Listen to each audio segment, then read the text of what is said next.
요한복음 21장 15절에서 22절까지 말씀을 우리 교독하겠습니다.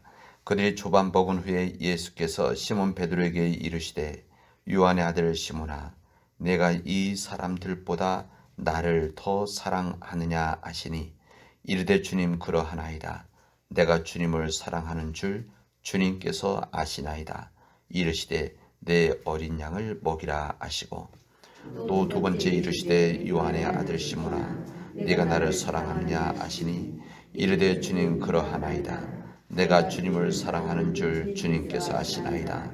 이르시되 내 양을 치라 하시고 세 번째 이르시되 요한의 아들 시몬아 네가 나를 사랑하느냐 하시니 주께서 세 번째 내가 나를 사랑하느냐 하시므로 베드로가 근심하여 이르되 주님 모든 것을 아시오매 내가 주님을 사랑하는 줄을 주님께서 아시나이다. 예수께서 이르시되 내 양을 먹이라. 내가 진실로 내게 이르노니 네가 젊어서는 스스로 띠띠고 원하는 곳으로 다녔거니와 늙어서는 내 발을 벌리리니 남이 내게 원하지 아니한 곳으로 데려가리라. 이 말씀을 아시면 베드로가 어떠한 죽음으로 하나님께 영광을 돌릴 것을 가리키심이라. 이 말씀을 하시고 베드로에게 이르시되 나를 따르라 하시니 베드로가 돌이켜 예수께서 사랑하시는 그 제자가 따른 것을 보니 그는 반찬 속에서 예수의 품에 의지하여 주님을 파는 자가 누구리까 묻던 자더라. 이에 베드로가 그를 보고 예수께 여짜오되 주님 이 사람은 어떻게 되겠사옵나이까? 예수께서 이르시되 내가 올 때까지 그를 머물게 하고자 할지라도 내게 무슨 상관이냐? 너는 나를 따르라 말씀하시더라. 아멘. 주님의 말씀입니다. 여러분 잘 쉬셨습니까? 네, 오늘 하루도 주님 안에서 믿음의 복된 날이 되어지기를 바랍니다. 우리 사람과 사람의 이런 관계라고 하는 것은 영원한 변함이 없는 것은 아닙니다. 그만큼 우리 인간들이 연약하죠. 우리 사람들이 처음 만났을 때 마음들이 평생 유지할 수 있다고 한다면 아마 우리 인간의 많은 고민들, 문제들은 일어나지 않을 겁니다. 그러나 사람과의 사람 관계는 우리 인간의 연약함으로 인해서 또 인간의 욕심, 우리 본성과 같은 욕심으로 인해서 영원히 변함이 없는 것이 아닙니다. 변하게 되어지죠. 서로 다른 생각, 서로 다른 마음, 틀리다는 것이 아니라 이 다른 생각과 다른 마음 때문에 때로는 이제 갈등하기도 하고 이제 그 갈등하다가 그 관계가 문제가 생기기도 하고 이 문제가 생기다가 깨진 관계들이 되기도 합니다. 우리 깨진 관계들이 여러 분야가 있죠. 우리 교회에서도 관계들이 깨지기도 하고 또 이웃들과의 관계들이 깨지기도 하고 우리 친척들과의 관계들이 깨지기도 하고 이런 관계들이 그냥 깨지는 것이 아니라 갈등들이 있게 돼 이전에 갈등들이 있는 것이고 그 이전에 다른 생각과 다른 마음들이 부딪힐 때 이런 일들이 자연히 일어나게 되어집니다. 이 관계가 깨지면 서로 관계가 서먹해지기 부분 그 정도 가면 괜찮은데 이 관계가 깨지면 때로는 엄청난 마음의 힘듦을 갖게 되어지고 또 잠 못 이루는 이런 밤을 지새울 때도 있는 것이고 또 건강에까지도 영향을 주게 되어집니다. 그래서 엄청난 고통을 받죠. 말할 수 없는 좌절을 겪게 되어집니다. 그래서 인간관계가 깨어지면 그런 관계들이 깨어지면 우리는 산산조각난 그릇처럼 어디서부터 손을 대야 될지 참으로 혼란스러울 때들이 참으로 많이 있습니다. 사람들이 이런 관계에 되어지면 의욕을 상실하게 되어지고 거기에서 모든 것을 때로는 놓고 싶은 마음, 그 유혹을 느끼는 사람들도 많이 있습니다. 인간관계에 깨어지면 사람들은 분노를 하게 되어지죠. 처음에는 이게 다른 생각, 다른 마음들 때문에 이 부분 때문에 처음에는 좋게 이야기하다가 이 부분이 자기 생각과 일치되지 않으면 이제 그 사람이 틀렸다고 이제 말하게 되어지고 그런 관계 속에서 이것이 다시 일치가 되어지지 않으면 이제 분노로 하게 되어지고 그 분노가 이제 마음에 쌓이면 화가 되어집니다. 우리는 가끔 인생 여정에서 이런 무너진 세계를 경험하기도 합니다. 그렇지 않습니까? 뭐 여러분도 그러고 저도 마찬가지고 뭐 한두 번이 아니고 아마 우리 일생 속에서 수십 번 이런 관계들 속에서 살아왔고 아마 지금도 살아가고 있는 분들도 있을 것이고 살아가게 되어질 겁니다. 인간관계 깨어지는 것은 뭐 여러 분야가 있죠. 부모와 자식 간에도 마찬가지고 또 부부들, 또 스승과 제자들, 또 시어머니와 며느리, 동업자, 뭐 형제들, 또 부부들, 또 교회 안에서 목회자와 성도, 또 성도와 성도 사이 이런 문제들이 항상 우리 삶이 얼굴이 다르듯이 생각이 다른데 이런 부분들을 잘 인정되지 않으면 이것을 서로 존중하고 배려해주지 않으면 이런 문제들 되어지고 때로는 관계들이 참 어려워질 때가 많이 있습니다. 오늘 우리에게 주신 요한복음 21장에 있는 말씀은 우리 무너진 관계를 회복시키시는 예수님의 말씀과 예수님의 행적을 우리에게 알려주시고 있습니다. 예수님을 3번이나 부인했던 이 베드로, 예수님을 3번이나 부인하고 어떻게 보면 도망쳤던 베드로, 예수님과의 관계가 사실은 무너진 관계 아니겠습니까? 무너진 관계죠. 그래서 그는 자포자기한 인생을 살려고 했습니다. 그러니까 이 베드로가 주님을 만난 다음에 예수님과 한 2년, 길면 3년을 예수님의 공생의 시간을 함께 보내게 되어지죠. 그리고 이 베드로는 그냥 따른 것이 아니라 자기가 살고 있었던 지역, 또 자기가 하고 있었던 일들, 또 그가 가지고 있었던 삶의 비전들을 다 내려놓고 예수님을 따랐던 것입니다. 예수님을 따르면서 예수님 그냥 따른 것이 아니라 예수님께서 이루시려고 하는 그런 뜻에 동의를 한 것이죠. 동의를 하고 동의할 뿐만 아니라 그 꿈을 이루기 위해서 그물을 내려놓고 예수님을 따라간 겁니다. 그러나 뭐 여러분 알다시피 베드로가 예수님의 생각을 같았습니까? 마지막에는 예수님의 멱살을 잡고 막 흔들면서 예수님 어떻게 그럴 수가 있습니까? 어떻게 예루살렘 올라와서 십자가에서 죽겠다는 말씀이 말이 되는 이야기입니까? 예수님 멱살을 잡고 혼냈다. 성경에는 그렇게 이야기하고 있습니다. 그런 예수님 십자가에서 죽으셨을 때 그런 심한 충격을 받았습니다. 심한 충격이죠. 하여튼 뭐 베드로가 비겁 도망했다. 뭐 이 부분도 뭐 틀린 말 아닌데 그 이전에 그런 충격을 받고 그 자리에 벗어나고 싶었던 것이죠. 그래서 그는 비전도 자기 꿈도 상실하고 그 다음에 그 예수님과 함께 있을 때 가지고 있었던 사명도 망각한 채 자기 고향으로, 자기 고향이라면 사실은 옛 생활로 돌아가는 그런 문제가 있었습니다. 그리고 돌아와서 고기를 잡았습니다. 그러니까 예수님과의 그의 삶에 대한 부분도 있지만 베드로와 예수님과의 관계에 있어서 이 관계가 그냥 끊어진 거죠. 깨진 겁니다. 무너졌습니다.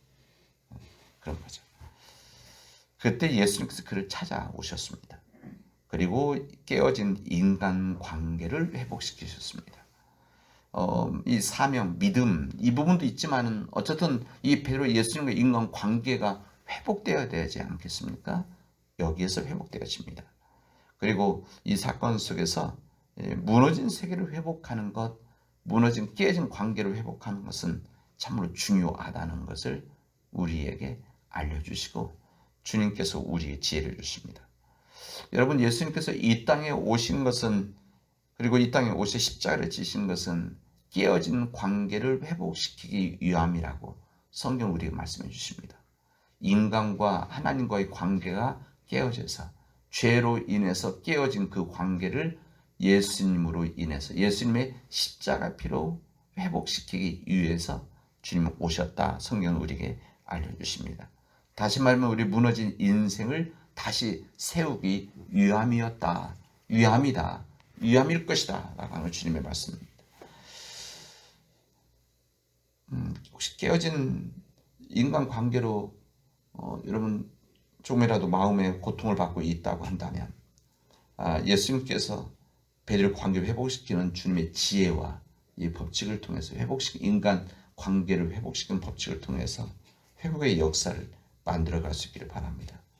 그리고 우리는 여전히 연약하기 때문에 앞으로 이런 깨어진 관계가 앞으로 있을 수도 있는 겁니다.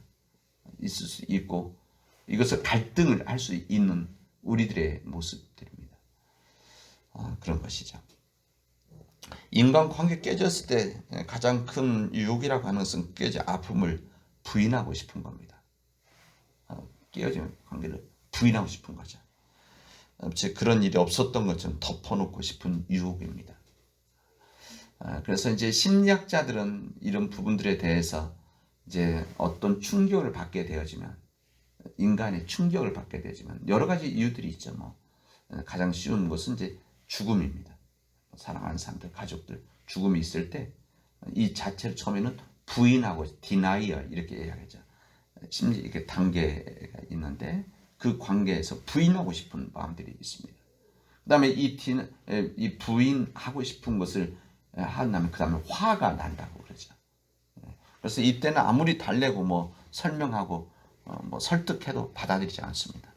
그래서 심리 공무원 아니면 상담하는 사람들은 이 과정을 잘 보고 이게 어느 단계인지를 잘 보고 거기에 대한 이야기를 해주죠.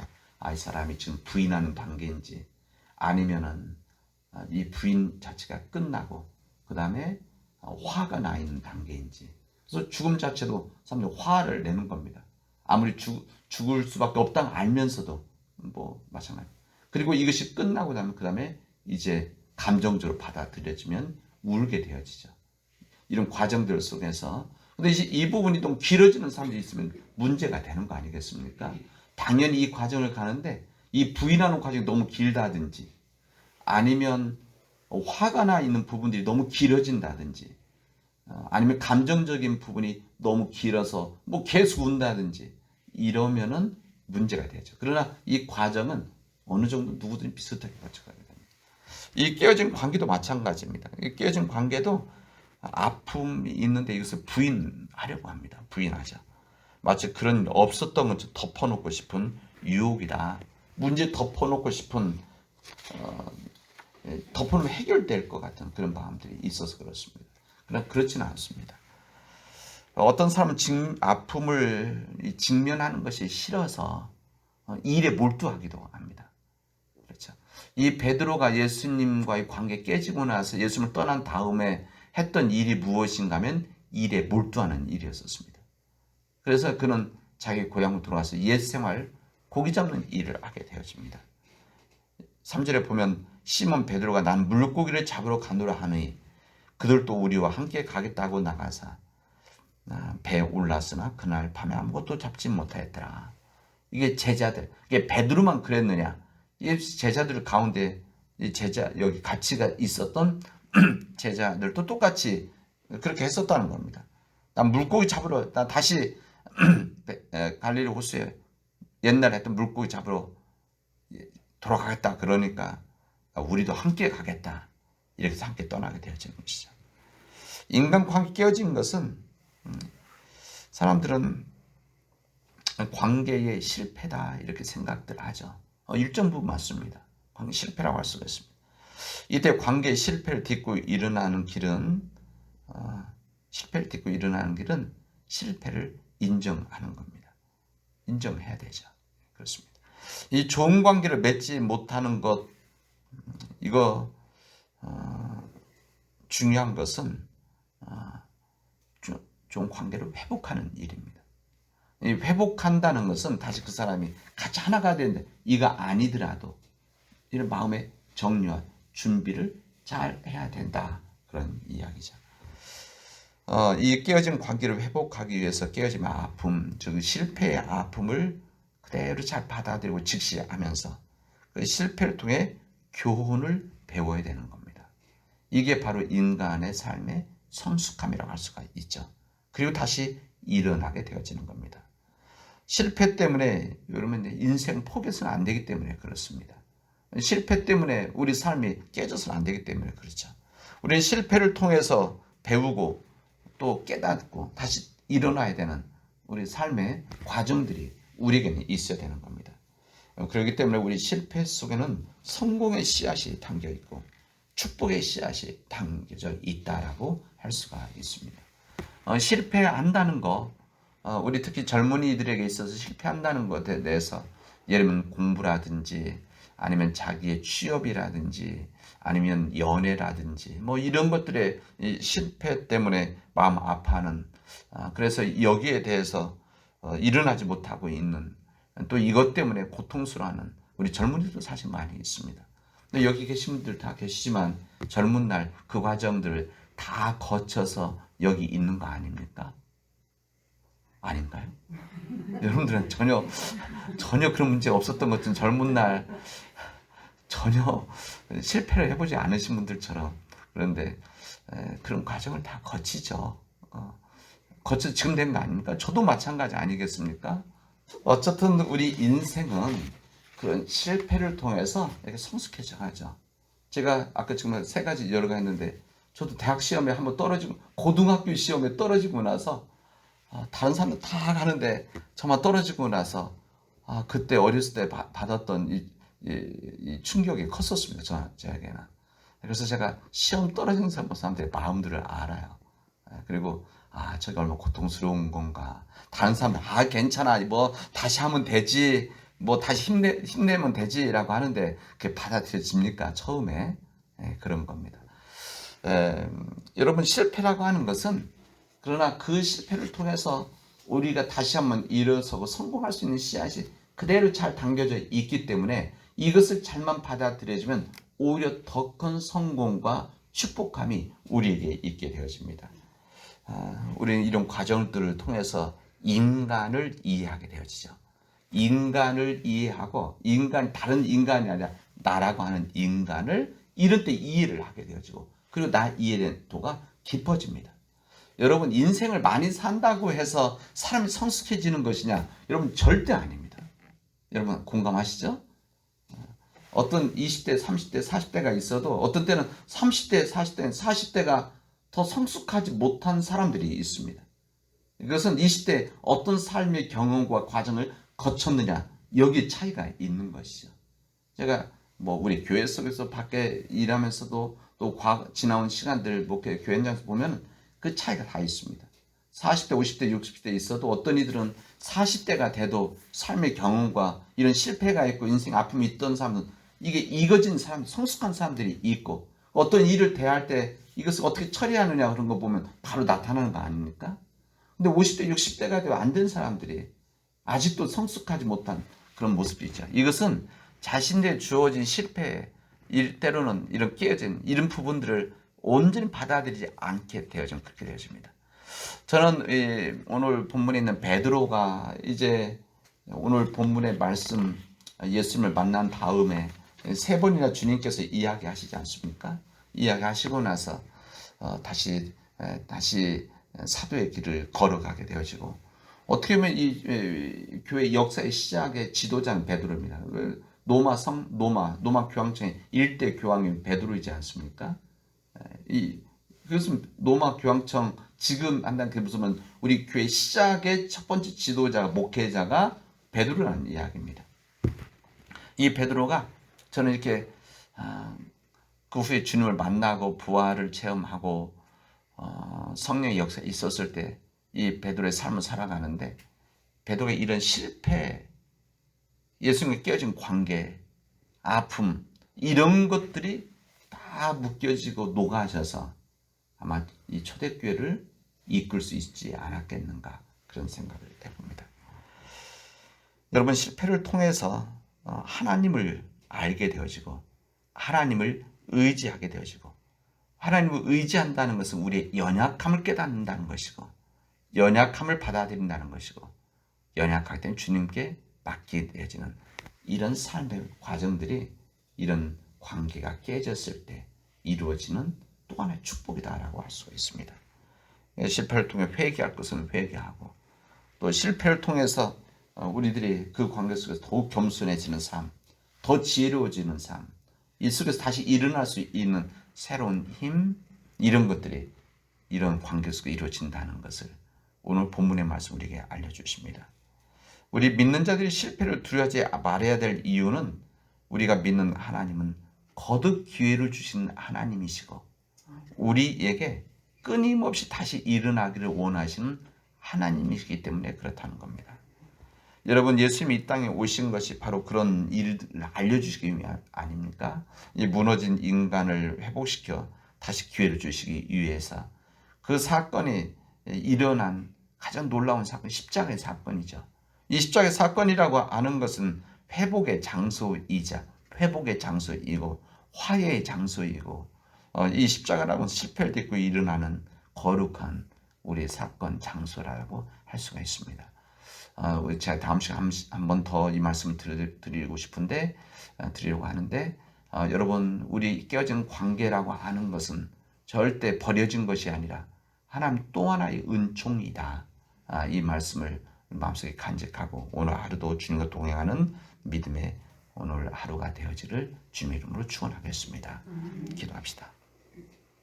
은혜가 풍성하신 하나님 감사합니다. 하나님께서 우리에게 귀한 은혜 주시고 역사해 주셔서 믿음의 길을 걷게 하여 주시오니 감사합니다. 하나님, 간절히 원하는 주님께서 역사해 주셔서 때로는 우리 속에서 관계가 깨어짐으로 인해서 주님 힘들어할 때, 낙심하게 될 때, 때로는 절망할 때 하나님께서 우리에게 시험 당할 쯤에 피할 길을 내시는 하나님의 은혜를 가지고 주님 더욱더 귀하고 복된 삶을 살아나갈 수 있도록 인도하여 주시옵소서. 모든 말씀을 예수님의 이름으로 기도합니다. 아멘.